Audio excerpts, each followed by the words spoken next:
മഹൽ സ്നേഹം പരലോകപിതാവൂതൻ മകനെ മരിപ്പതിനായി കുരിശിൽ കൈവെടിഞ്ഞോ.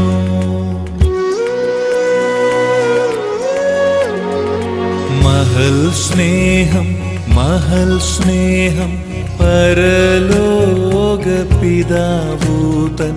മകനെ മരിപ്പതിനായി കുരിശിൽ കൈവെടിഞ്ഞോ. മകനെ